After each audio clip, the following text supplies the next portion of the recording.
Drawdown. I'm Jason Kilbo, JKilbo11. With me is Nick Tasso at the Inefficient 2. Taking a look at pitchers for today on this 7-game slate, and a couple top arms to look at, also some value guys to take a peek at.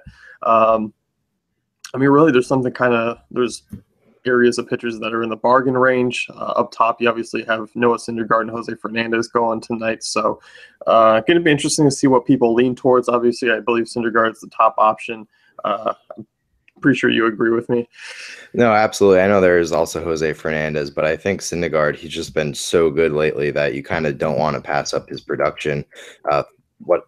21 Ks in 2 games. He's given up only a total of 10 hits, which basically Jake Peavy gives up in 1 start. And he has a really good matchup. Phillies, they're 7th in strikeouts right now, percentage. So, there's a lot of things to like here. And I know his price tag is kind of up there, but there's really no one else that you can feel that confident in on this slate. Yeah, definitely. And that kind of leads into the first game here, which is the Mets and Phillies, Syndergaard and Eichhoff, and 6.5 over/under. Mets big favorites, -171. And as you touched on Syndergaard, he's just by far the top option for me. The more likely to get a win here. He's on the road, which is really, I know he struggled last year on the road and outside of Citi Field, but he's shown that he went on the road last start and did well. So I'll be looking at him tonight to dominate this Phillies team. And as you mentioned, the price tag is high, but there's just enough value, and there's another SP2 guy that I like pairing him with on DK. No, absolutely. I agree with you on there. The only concern I have for him is just he struggled the last time in his 1 start last year in Philadelphia. So he gave up 4 runs. Only 2 were earned, but it's just he had 9 strikeouts, so that definitely will help. It's just one of those things. But then he shut them out when he was in New York. So, he should have a really good game. And even if he does give up a couple of runs, I think that strikeout rate is just going to be there regardless. Yeah, definitely. And I remember the one game in Petco last year where he gave up a ton of runs, but he matched with strikeouts, and he ended up, still being the positives. Obviously, it still wasn't a good start, but I just remember that game and him being able to, maybe if he gives up 2 or 3 earned, he can always back it by, he has double-digit strikeout upside. Now, wasn't that game Cashner was opposing him, and he had a lot of strikeouts too, and also was terrible? It was they both combined for 14 earned runs, but 18 strikeouts or something like that. So weird. Yeah. But anyways, I feel bad for Eichhoff in this start because he's been pitching pretty well and his price tag's pretty nice, but there's really no way except for GPPs that you could really play him because he's not likely to get the win, and the strikeouts probably won't be there with this Mets team. Yeah, no, I definitely agree with you there. And I just think that win's pretty crucial on today's slate, so I think Eichhoff more of a GPP play, if anything. Next game here. Yeah. You had 7-10, Rockies and Reds, Jordan Lyle, Dan Straley. Neither of these guys I will be picking on or, picking in my lineups tonight because I'm looking to take a ton of hitters in this one.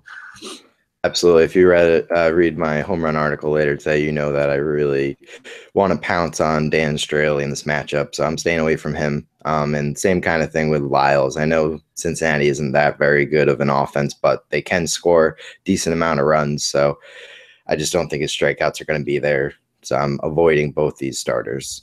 Yeah, definitely. Next one here, a little bit more favorable arms here. Tanner Roark, Jose Fernandez, Miami strong favorites, -155, over under a 7. I like Fernandez here because, you're looking at this Washington team, and outside Daniel Murphy, Bryce Harper, there's not much else to really like. And really, if Fernandez can work around those 2 guys, he's going to have a solid start.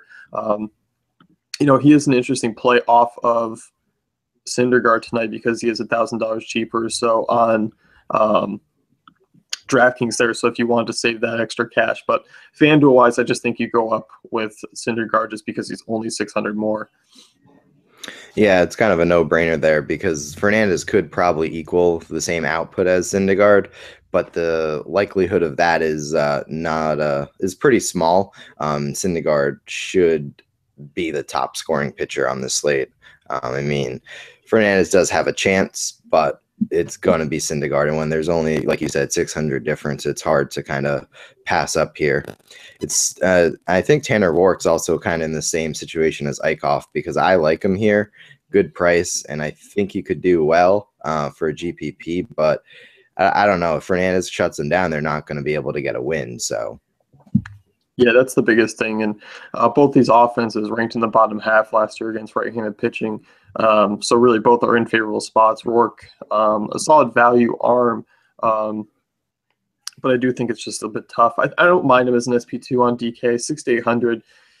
If he pitches a quality start, gets a couple strikeouts, that one's not as huge at 6,800, but still, you are probably looking for those extra 4 or 12 points depending on the site. FanDuel not really in play for me. yeah, and the park's really good in Miami. So, I mean, I think Rourke had an issue with home runs in his first start, and this park really doesn't give up too many. Yeah, definitely. And really, Rourke's coming off a pretty solid outing. He's never been a guy who goes deep into games, but he did go 7 against Atlanta, just 4 strikeouts.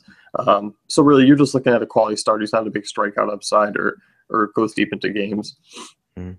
So next one here, you got Cubs and Cardinals. John Lackey, Mike Leake. Not a big fan of either of these guys. Leake struggled against left-handed bats in his career, has looked awful in his first 2 starts this season. Lackey, kind of the same thing, has been solid over the past few years, but this season hasn't really turned it on. I'm looking to target some offensive guys in this one, so I can't really say I like either pitcher. Yeah, I mean, I would like Lackey if he had a little bit higher strikeout percentage, but I just don't think that's going to be there for him. Then the only reason why I would consider Mike Leake would be because of his price tag on FanDuel, only at 6,700, but that would just be strictly for GPPs. He's just not safe at all. And you look at this Cubs team who could get shut down. I mean, Tyler Chatwood did a pretty good job against them yesterday. So there is potential here. But like you said, Leake's been really terrible his first 2 starts. And I'm really unsure what's going to come about in this one. Yeah, I mean, I don't think it's going to be enough of an upside play for either side to be worthy of a mention here. As you said, I mean, the prices are nice. Lackey's a little more expensive on DraftKings at 8,500. I mean, both these offenses are capable of being shut down. We have seen them go bust a couple of times already this year, but overall, I don't think tonight's going to be the night. And I think it's going to be one of those runs where it's 5-4, 6-3 or something, where neither starting pitcher really get a quality line. Yeah, absolutely. And you look at both these teams, they're 1-2 with runs scored right now. So you kind of just, for pitcher wise, you want to stay away from it. Yeah, definitely. Next one here, 8-10, Angels and White Sox, Hector Santiago versus Carlos Rodon. 8.5 over under, pitcher friendly US Cellular. It's a bit warmer there today, so that's nice to see for the hitters. Not so much for the pitchers. Both these guys are capable of throwing quality starts. And both these offenses are capable of laying duds as well, but I have a hard time seeing either of these guys kind of, one, hitting their strikeout upside and also keeping the ball in the park.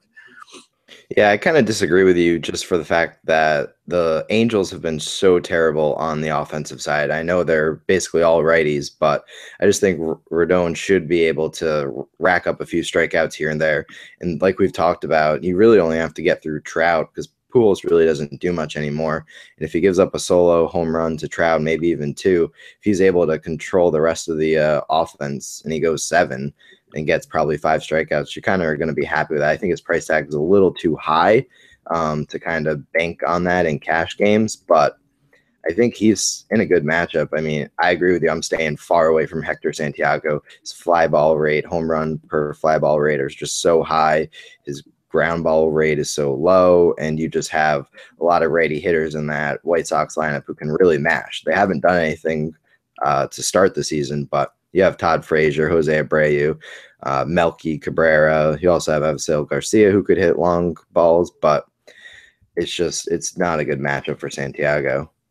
Yeah, no, I mean, if I was taking the lefty in this one, it definitely would be Rodon and GPPs only. And as you mentioned, Angels, outside of Trout, we've been talking about it throughout the season here so far. That lineup's awful outside of him. And really with Pujols coming, towards the end of his career, hasn't been his usual self.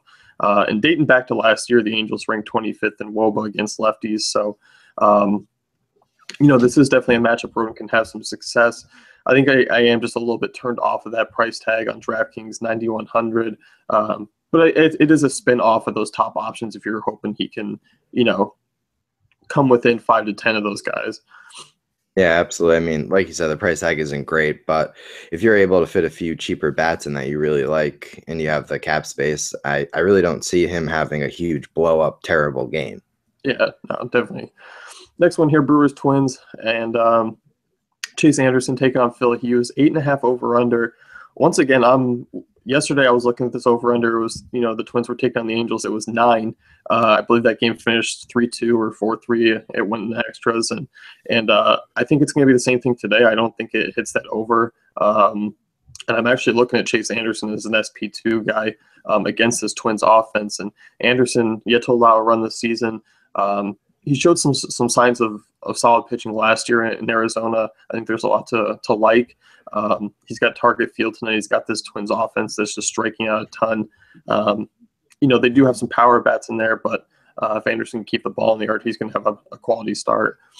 I couldn't agree with you more. I mean, his price tag on FanDuel is only 6,100. So if I'm not going with Syndergaard, I'm probably going to punt it with Chase Anderson. And even on DK, 7,700, that's really good. And like you said, this Twins offense is really terrible. I mean, Plouffe left the game yesterday, and he's going to be out, I heard, for a couple days.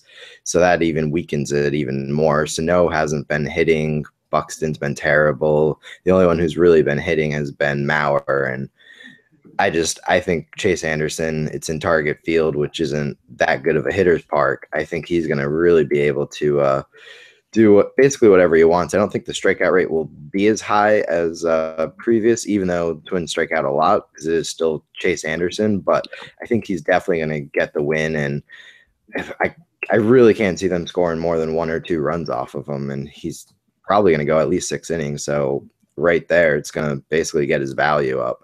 And then on the flip side, I'm just staying really far away from Phil Hughes. He's like Santiago. He has a huge fly ball rate, and he gives up a lot of home runs per 9. So I'm just staying away from him. The Milwaukee offense can hit long balls, but they're not as good. So, I mean, there's a chance Phil Hughes has a decent game, but I don't see him sneaking out the win with that offense at all. Yeah, definitely. I mean, you're looking basically Anderson and Hughes are at the same price tag on DraftKings. Phil Hughes, 6,900 at FanDuel. You rather just go with Anderson there. I think he's the more likely to get the win. That Milwaukee offense has been better than last year so far to start the year, but still not great. And just like yesterday, I just can't see this one being high scoring, and I don't know what Vegas is thinking on this one.